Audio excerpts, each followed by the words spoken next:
This video was made possible with the support of our Patreon members.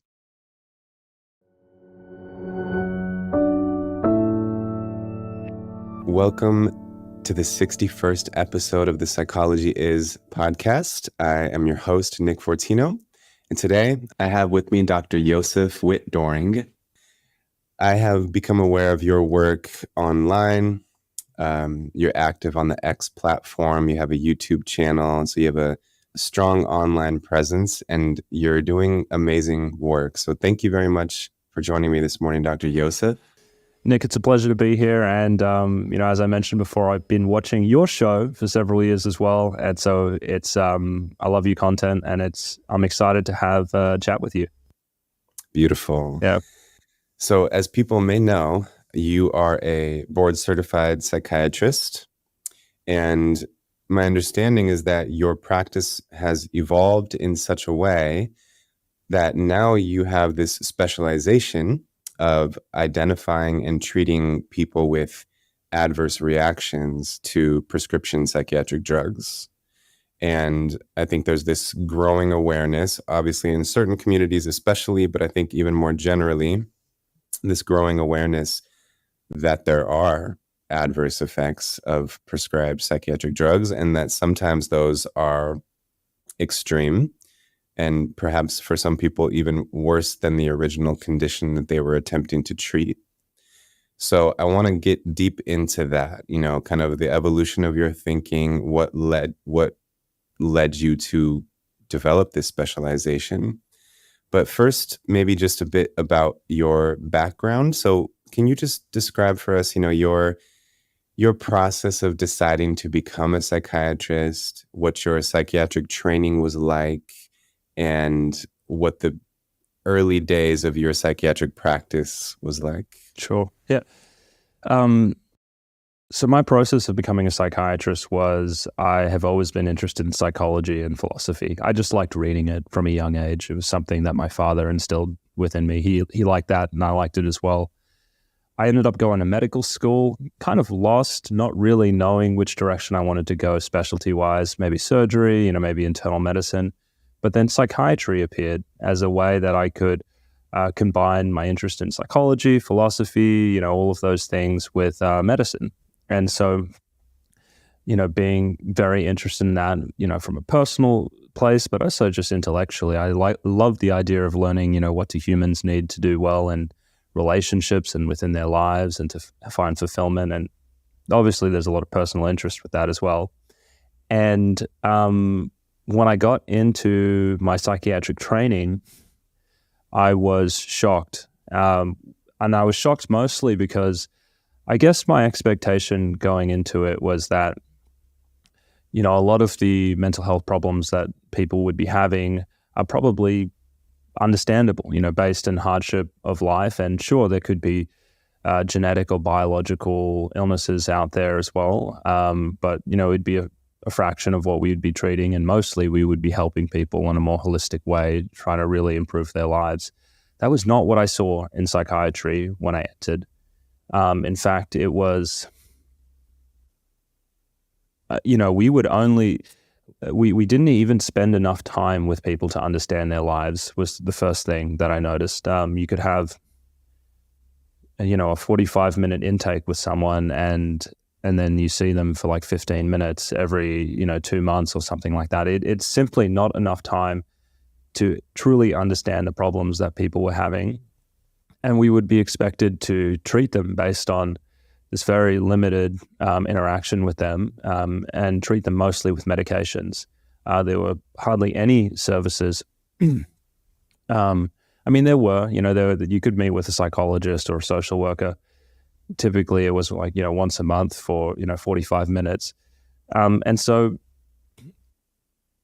to me, fairly early on in my training, something felt off. And I was just like, we're not really getting to know our patients. We're not really understanding the problems going on in their lives, and we're treating them with these medications, all under the guise of, maybe they have some mysterious mental illness. This chronic, mysterious, major depressive disorder, generalized anxiety disorder, and and we've got these treatments for it. And so that felt intuitively off to me, because I'm more of a, understand the problem, and then once you understand the problem, you can fix it. It just makes sense. We weren't doing that. And then I started to notice that it just didn't work. And rarely did I put someone on a psychiatric medication and they were just fine. It was just like sail off into the sunset, no more symptoms, and they're okay. In fact, a lot of the times, many of them, they developed tolerance, sometimes within 3 to 6 months, and we had to keep on going up on the dose. Eventually, they would be maxed out on the dose, and we'd have to add another drug, and so on and so forth, until we had someone on 5 drugs and, really not doing well. And so, and eventually you would hit this dead end, and I would find myself scratching my head going, well, we've got this guy essentially, on 5 different drugs, really flat, really not getting any better. And instead of really questioning, maybe this isn't working, or maybe these drugs were never meant to be prescribed in these multi-cocktails. Maybe the drugs are the problem. We wouldn't do that. We, would send people to go and get ECT, and they just got so sick, and some of them never got better. And the other thing that was really bothering me during this time was that we kept on telling patients that these drugs were easy to come off, and that the withdrawal was mild and self-limiting. And at the same time all of this is going on, I'm not seeing that. I'm seeing that these drugs are incredibly difficult to stop, and that also, my colleagues are misdiagnosing withdrawal as new mental illnesses. And so I started feeling like I was going crazy, because no one seemed to be talking about the fact that there were so many people that this system was not working for at all. In fact, I dare say probably the majority of people I would see, more than 50%, would eventually run into these types of problems. And I just felt like I was going insane. Is no one else seeing this? Is no one else talking about, the fact that these drugs simply stop working long-term in a big group of people, and then they're really hard to come off? And so that was the sort of the genesis of the practice, was that, wow, there's a huge number of people out there who have been put on these medications. They're not helping them. They're kind of trapped on them. When they try and come off, they're having horrific problems. And we don't have a workforce that's really trained to help them. And so that's the problem that I set out to solve. And that's it in a nutshell. Yeah. As you were having these observations, and it was so alarming to you, were you raising these questions to supervisors, colleagues, fellow psychiatrists, and what were their responses? I'll talk about the supervisors, and this was mainly in residency. I felt like I was just annoying them, and that it's like, I got the feeling like this is the way, that it's almost, I think, to practice in that way where you diagnose patients just off symptom checklists and then give them drugs according to, FDA labels to me, it's like you really drink the Kool-Aid, and the Kool-Aid you need to consume is that mental illness is chronic and poorly understood, and there's not much you can do about it, especially with the depression and anxiety. And so when I was having questions like, maybe the drug's making them worse, maybe we're simply not fixing the problems in their lives because we don't understand them, it would be kind of parried away or waved away, depression, chronic, scary mental illness, and really all these other things that you're worried about, side effects, they're not that common. These drugs are safe and well tolerated, problems in their life, surely they're not to the degree that they could cause this type of suffering. And so I felt that there was this huge biological culture where I trained, and I think it's mostly everywhere in the US, where most kind of psychiatrists, mainstream psychiatrists, tend to view things as very biological and just kind of coming up out of someone's genes. And so when I was bringing it up, I was just making things complicated. We have a model, it works, we're practicing according to the guidelines, and here's someone making things difficult, and I've got 20 patients to see today, and this is how I do things, and don't make my job any more difficult. Could you just be a team player and just kind of go along with things because I've got stuff to do? That was Right. That was the general feeling that I got. Mm-hmm. Yeah. And then at what point did you decide to start a private practice and turn your attention to helping people who are kind of addicted to these drugs? It was a long, good process. I think I wanted to do it for some time, but I was also someone that was kind of caught up in maybe not wanting to leave mainstream psychiatry and trying to find a place within there. Because after I left residency, I was just like, well, I like safety, and maybe I like drug side effects. Maybe I'll go work in a pharmaceutical company.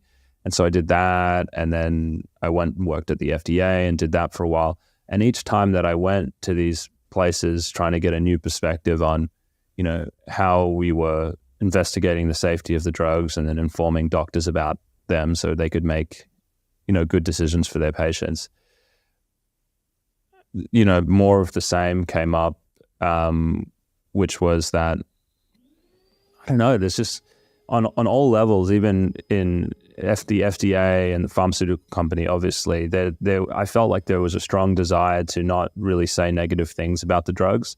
And I wonder if that has something to do with maybe the psyche of psychiatrists, and that we are, as a medical specialty, some people think it's not really like a legitimate specialty. So maybe there's almost like a defensiveness about the drugs and the interventions, because it is a specialty that I think people look down on because it has less objective, diagnoses and signs and things like that.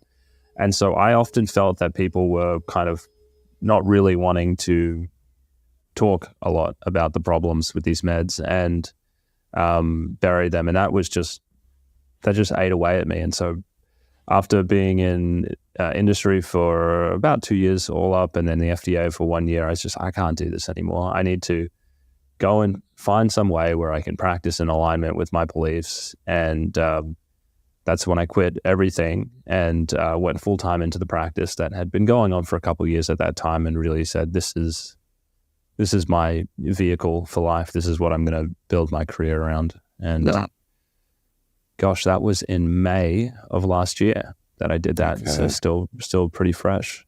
Yeah. Yeah. I'm glad you brought up your experience at the FDA. I really wanted to ask you about that. So, I think for many people, who have a sort of typical experience of experiencing this form of suffering and then seeking professional help, as everyone suggests you should do, and meeting with a psychiatrist that is paid for through their insurance company at a hospital, and then being diagnosed with a condition and prescribed a drug. I think part of the reason that they have no hesitation to adhere to that protocol is because it's FDA approved. That stamp of approval, I think, in the minds of most Americans is very legitimizing and assuring that this is not going to be harmful. It's FDA approved. And so can you talk to us about exactly what you just kind of alluded to, that there actually, is bias within the FDA, and so maybe like the process of approving of these drugs and what the shortcomings are in that process? Yeah, I'd love to. I think the main thing that people need to realize about psychiatric medications is they're studied for literally 3 months for their approval, which is, just let that sink in for a second. And these are drugs that potentially a fifth of the adult population in the US are taking on a daily basis. Most of them are studied for 3 months or less in clinical trials. And so if you're going to take it for 3 months or less, you could feel pretty darn safe about doing it. FDA has looked at it. They've done placebo-controlled trials. The safety data is pretty good. The problems that I see are that these drugs are not taken for 3 months. In fact, they're taken for several years. And there's a median duration of use of antidepressants for 2 years when someone takes